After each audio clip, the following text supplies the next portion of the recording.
இந்த சேனலுக்கு சப்ஸ்கிரைப் பண்ணுங்க, லைக் பண்ணுங்க. முதல்ல வெங்காயம், தக்காளி, கொத்தமல்லி இலை, பச்சை மிளகாய் எல்லாம் பொடியாக நறுக்கிட்டு இஞ்சியை துருவி வச்சுக்கோங்க. ஒரு பாத்திரத்தில் 2 கப் கடலை மாவு எடுத்துக்கோங்க.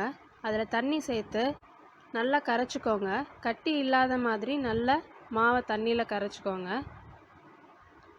அது கூடவே நம்ம நறுக்கி வச்ச பச்சை மிளகாய், இஞ்சி, வெங்காயம், பொடியாக நறுக்கி வச்ச தக்காளி, கொத்தமல்லி இலை, கூடவே கொஞ்சம் மஞ்சள் தூள் போட்டு கிளறி விட்டுக்கோங்க. அது கூட ஓமம், ஜீரகம், தேவையான உப்பு சேர்த்து நல்லா கரைச்சிக்கோங்க. மாவோட கன்சிஸ்டன்சி பார்த்தீங்கன்னா தோசை மாவோட கொஞ்சம் தண்ணியாக தான் இருக்கணும். அடுப்பில் தோசைக்கல்லை வச்சு சூடானதும் ஒரு கரண்டி மாவு எடுத்து நல்லா தேய்ச்சி விட்டுக்கோங்க. கொஞ்சம் எண்ணெய் ஊற்றிக்கோங்க சைடில். ஒரு சைடு வெந்ததும் தோசையை திருப்பி போட்டுக்கலாம். தேவைப்பட்டால் எண்ணெய் ஊற்றிக்கலாம். தோசை பார்க்குறதுக்கே எவ்வளோ அழகாக இருக்குது பாருங்கள்.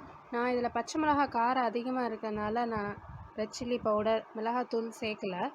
நீங்கள் வேணும்னா மிளகாத்தூள் ஆட் பண்ணிக்கலாம். இந்த தோசையை நீங்கள் மார்னிங் பிரேக்ஃபாஸ்ட்டுக்கு செஞ்சு சாப்பிட்லாம். இதுக்கு சைட் டிஷ்ஷாக முருங்கீரை சாம்பாரும் தேங்காய் சட்னியும் செஞ்சுருந்தேன். ரொம்ப நல்லா இருந்துச்சு. நீங்களும் உங்கள் வீட்டில் இதை செஞ்சு பார்த்துட்டு எப்படி இருக்குதுன்னு சொல்லுங்கள்.